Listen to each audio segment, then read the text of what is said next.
BFM Business présente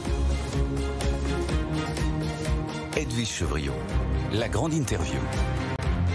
Bonsoir à tous, bienvenue dans la grande interview. Mon invité ce soir, c'est un des derniers géants de la pub. Il a inventé le concept de disruption. Bonsoir Jean-Marie Dru. Bonsoir. Vous êtes aujourd'hui chairman de TWA, de l'agence de publicité. Vous étiez cofondateur de l'agence BDDP qui s'est fondue dans TWA, oui. Qui s'est fondue dans Omnicom. Omnicom qui est en train de mettre la main sur EPG, ce qui fait que ça va donner naissance au numéro 1 mondial de la publicité. On va y revenir. Vous publiez un livre aussi qui s'appelle Les Canards majuscules aux éditions Télémac. C'est un peu votre histoire. C'est l'histoire d'une enfance heureuse dont vous dites on ne se remet jamais. Surtout, moi, il y a un mot qui m'a beaucoup plu, que vous a enseigné votre père, c'est qu'il faut apprendre à désobéir. On va revenir sur tout ça, Jean-Marie Dru.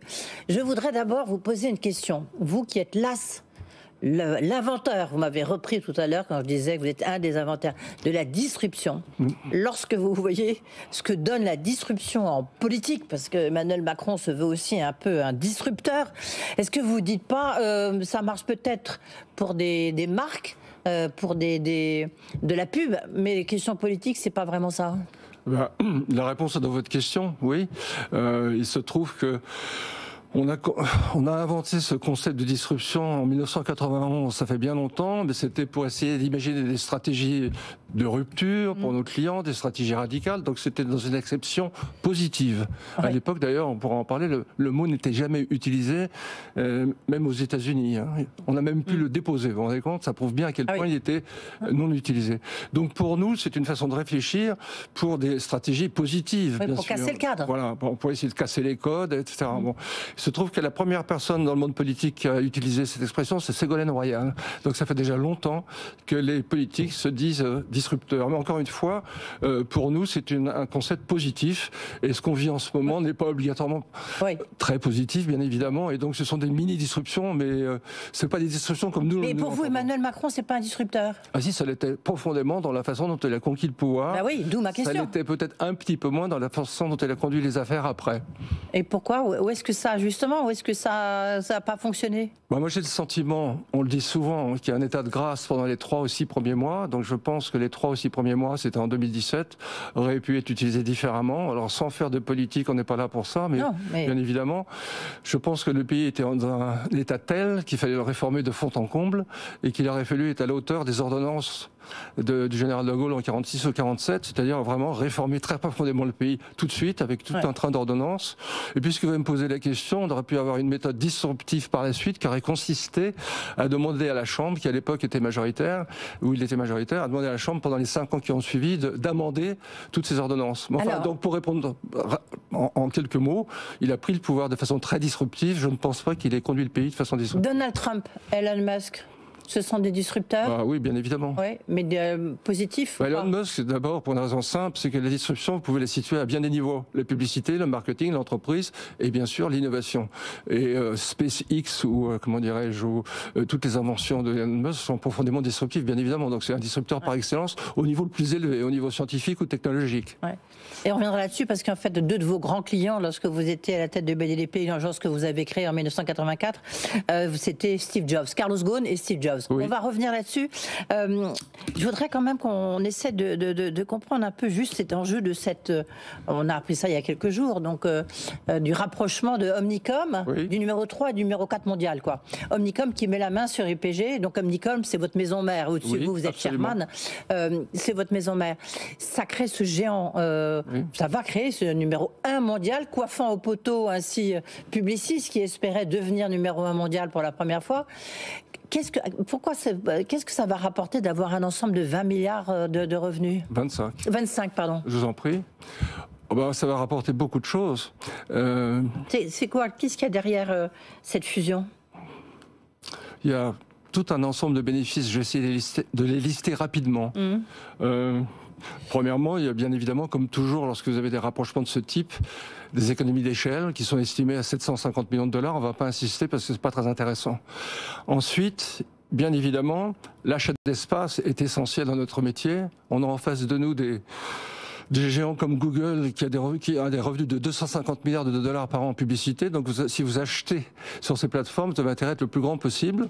Donc après ce rapprochement, Omnicom aura grandi de 50%. Donc vous imaginez bien que ça fait des capacités de négociation bien améliorées. Mais surtout, et ce qui est le plus important, je suis un peu long, mais c'est ça l'essentiel. Mais c'est intéressant. Comme vous l'avez compris, aujourd'hui les datas, les données sont au cœur de notre métier, tout part de là, et ça accroît les capacités ou les expertises d'Omnicom dans ce domaine. Et je vous donne 2 exemples, si vous voulez bien. Le premier, c'est dans le groupe Interpublic. Il y a une entreprise qui s'appelle Axiom, qui est le leader mondial en management de données et en publicité ciblée. Donc d'un seul coup, le numéro 1 mondial dans les données fait partie de ce groupe.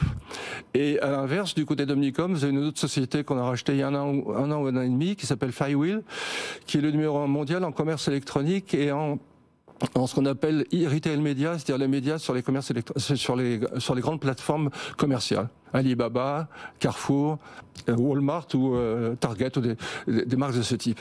Donc c'est très important parce que pour vous donner une idée de l'échelle, ce qu'on appelle donc le e-média, ce dont on vient de parler, c'est le e-commerce média, sur les médias sur les grandes plateformes de commerce, va représenter d'ici 2 ou 3 ans cet achat d'espace, un achat d'espace au total plus grand que celui de toutes les télévisions du monde. Donc voilà à quoi on fait affaire. Donc on a besoin de se consolider. Pardon ? À quelle échéance ? 2 ou 3 ans. Ouais. Demain, quoi. Ouais. Ça. Donc voilà, donc il faut se consolider, avoir un portefeuille d'expertise le plus grand possible pour tout ce qui concerne les données, et incontestablement, ce rapprochement permet au nouveau groupe agrandi d'IPG, d'Interpublic, au nouveau groupe, d'être pratiquement leader dans tous les secteurs qui concernent le management des données. Ouais. Oui, donc c'est un très gros enjeu. Est-ce que, en plus, il y a ce changement de médias, enfin, on le voit bien. L'intelligence artificielle, ça va complètement bousculer, pour le coup, les codes de la pub, les codes des médias, de nos médias, mais aussi de la pub. Oui, bien évidemment. Alors d'abord, ce rapprochement permet d'avoir une base plus grande pour utiliser au mieux les possibilités de l'intelligence artificielle par la suite. Alors pour répondre à votre question, au quotidien dans mon métier, ça a tout changé. La semaine dernière, je regardais un film. On voit une voiture qui roule pendant 1 minute et demie en Islande. Un superbe film. La voiture est très bien photographiée. Il a coûté $7 000. Il a été fait entièrement en intelligence artificielle. Donc ça va faire baisser les coûts des campagnes de pub. Ça va augmenter énormément, ça va faire baisser les coûts. Ça va augmenter les annonceurs qui vous écoutent, à mon avis, Jean-Marie Drus, c'est pas tombé dans l'oreille d'un sourd. Oui, mais ça va surtout augmenter notre productivité. Lorsque, par exemple, nous travaillons pour un nouveau client qui nous enseigne de ramasser toutes les données possibles pour mieux comprendre son problème, ce qui prenait des semaines pour maintenant quelques secondes. Ou un autre exemple, si vous avez un contenu, c'est-à-dire des images, des mots mélangés, en temps réel, on peut imaginer maintenant, grâce à l'intelligence artificielle, à peu près 10 000 versions du même contenu en 1 seconde. Donc ça révolutionne de fond en comble notre métier, bien sûr. Oui. Oui, ce qui fait que ça explique tous ces bouleversements, parce qu'on va rappeler que Omnicom, enfin Publicis, à un moment voulait fusionner avec Omnicom. Oui. Après, il y a eu des questions de gouvernance et de qui va diriger quoi, et ça a bloqué. Oui. Mais ça va entraîner, à votre avis, d'autres mouvements. Je sais pas. On parle beaucoup de Publicis et d'Avas. Peut-être un défaut franco-français. Vous n'y croyez pas. Mais c'est vrai que il faut bien comprendre, il faut faire la différence entre consolidation. Omnicom et Interpublic, c'est une consolidation, et la diversification. Et depuis maintenant 30 ou 40 ans, on a eu plus, comment dirais-je, on pourrait plus parler de diversification. Pour le dire, vous y allusion au fait qu'au départ, Omnicom avait été créé par 2 agences de publicité. Oui. Donc il y a 40 ans, Omnicom, le revenu 100% c'était de la publicité. Peu à peu, Omnicom s'est diversifié, a acquis des sociétés de marketing direct, de promotion des ventes, tout corporate et autres, et il y a 20 ans, à peu près, le revenu de Omnicom, les agences de publicité représentaient les 2/3. Et aujourd'hui, après encore toutes ces diversifications liées aux data, la publicité au sens strict, ce que je représente moi, ne représente plus que le tiers d'Omnicom. Donc vous voyez l'évolution sur 30 ou 40 ans. Ouais. Et aujourd'hui, qui est le pape de la pub? Vous voyez, je veux dire, est-ce que c'est un informaticien, c'est un centralien, c'est un peu technicien, c'est quoi? C'est plus un créatif comme vous, parce que vous êtes un pur créatif, même si vous avez fait HEC. Vous êtes un pur Non, il y a des créatif. milliers de papes, c'est ce qu'on appelle les data scientists, c'est-à-dire tous les gens qui... voilà, bon, on va dire qu'il y a des milliers de papes. Il reste, malgré tout, que même s'il ne représente plus qu'un tiers du total, mon métier a toujours une vocation très importante qui consiste, comment dire, je pense que nulle autre entité n'est capable de comprendre ce que peut être le futur d'une marque et trouver des idées pour nourrir ce futur. Je vais vous donner une statistique qui va peut-être vous intéresser. Il y a une société qui s'appelle Millward Brown qui chaque année évalue les actifs matériels et immatériels des 500 premières sociétés américaines. Mm-hmm. Depuis 2009, l'immatériel a dépassé le matériel dans les actifs. L'écart se creuse en permanence. Et aujourd'hui, en plus, dans l'immatériel, le premier actif sont les marques. Donc mon métier consiste toujours à donner de plus en plus de valeur à ce qui est devenu et deviendra de plus en plus le premier actif au bilan des entreprises. Donc le rôle des agences reste important, il inspire tout le reste, si je puis dire. Vous avez créé BDDP, vous êtes le premier ou le deuxième D de BDDP? Je suis le premier. Le premier de BDDP. Ça, c'était en 84, vous avez 37 ans. Oui. Est-ce qu'aujourd'hui, le 2 janvier 84, vous voyez, vous avez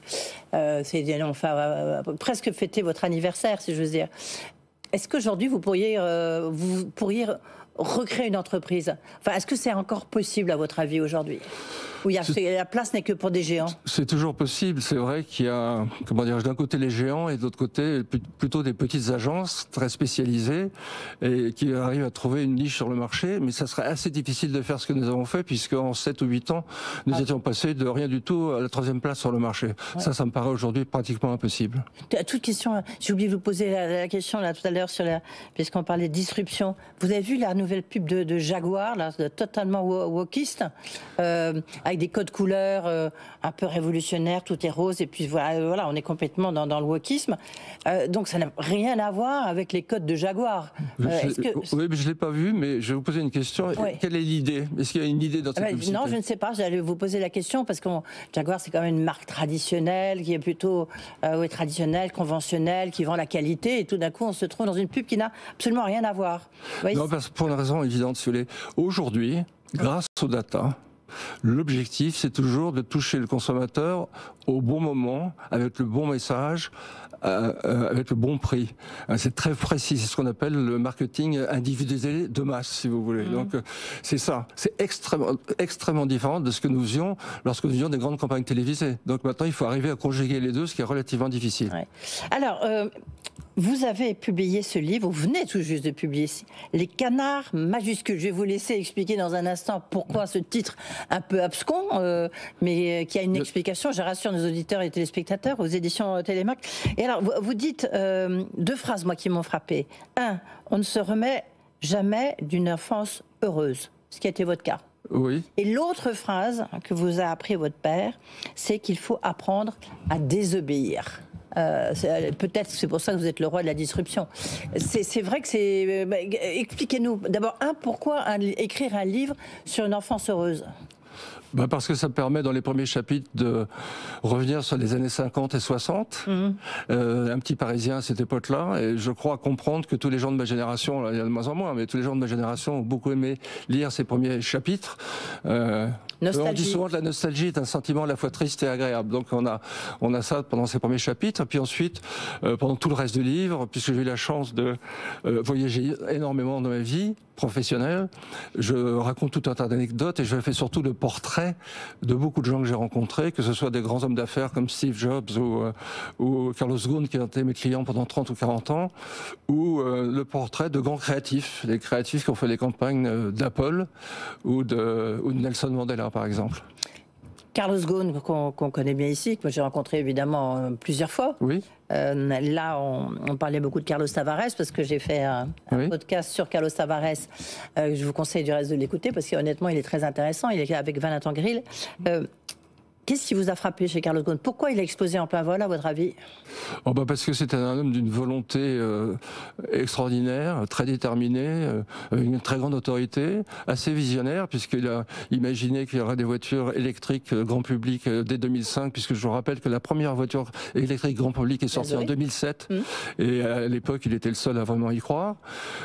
C'était quelqu'un de difficile, très tranché, les réunions avec lui n'étaient pas très simples, les collaborateurs avant ces réunions passaient de mauvaises nuits, parce que les nuits étaient courtes, mais je retiendrai surtout de lui, comme de Steve Jobs, ce sont des gens qui qui voyaient le monde comme ils voulaient qu'il soit et non pas comme nous le voyons. Ils imposaient leur vue à tout le monde avec beaucoup d'autorité, aussi bien à leurs collaborateurs qu'à leurs fournisseurs, qu'aux journalistes, qu'aux hommes politiques. Et je pense que c'est en ça que c'était des très grands patrons l'un comme l'autre, oui. Ouais. Il faut avoir cette vision. Il ne faut pas oublier, parce que Carlos Ghosn, on a une image un petit peu, contrastée aujourd'hui. Mais il ne faut pas oublier qu'il a fait le plus grand relèvement de l'histoire industrielle à la fin des années 90. Oui. Quel est l'homme qui vous fascine le plus aujourd'hui? C'est Elon Musk? Oui, c'est d'où vous êtes, probablement, mais je préférerais quand même dire que pendant 20 ans, celui qui m'a le plus fasciné, c'est évident, c'est Steve Jobs. Non seulement parce qu'il était mon client, mais parce qu'il a influencé la vie quotidienne de nous tous de la meilleure des façons. Enfin, peut-être de la meilleure des façons.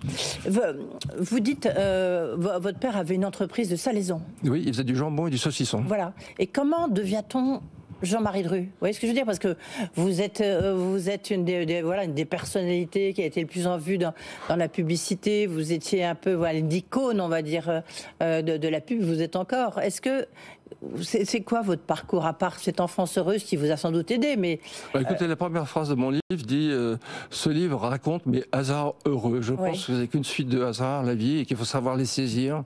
Donc, par exemple, j'étais chef de publicité depuis 1 an et demi, j'avais 24 ou 25 ans, on m'a proposé de prendre la direction de création de l'agence où j'étais, ce qui était un saut invraisemblable, mais un grand accélérateur. Donc la vie, c'est qu'une suite d'inattendus et d'opportunités qu'on voit, qu'on ne voit pas, et quand on les voit, il faut surtout pas hésiter à les saisir.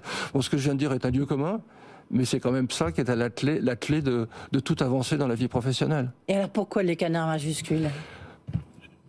D'abord, vous avez dit c'est abscon, je suis pas d'accord. C'est pas abscon, c'est poétique.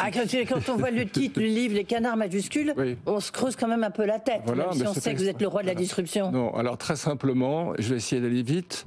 J'étais dans ma voiture un jour, j'écoutais la radio et j'entends une interview, un de vos confrères qui interviewe Madeleine Robinson, actrice très connue à l'époque, et il lui demande pourquoi avez-vous appelé votre livre les canards majuscules, justement. Et elle répond, c'était une belle histoire, c'était une trentaine d'années, je me promenais au bois de Boulogne et j'ai vu un petit enfant qui regardait les cygnes glisser sur le lac et dire à sa maman, au moment, regarde les canards majuscules. Et dit-elle, j'ai trouvé ce mot très poétique et je me souviens très bien de ce petit garçon.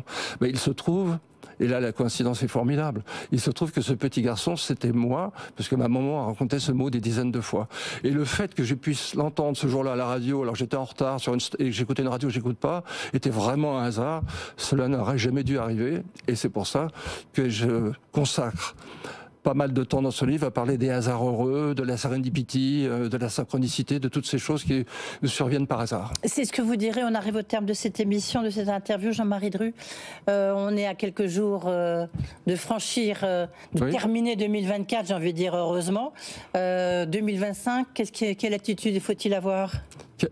Écoutez, comme nous tous, on aimerait bien avoir un peu de stabilité politique, ce qui me paraît un vœu pieux, mais on aimerait beaucoup avoir un peu de stabilité politique pour que les entreprises puissent se développer le mieux possible et investir. Lieu commun encore. Je veux dire autre chose. Je pense que j'ai eu la chance de faire un métier. Un conseil à ceux qui vous écoutent et qui vous moi, j'ai fait un métier d'imagination. Oui.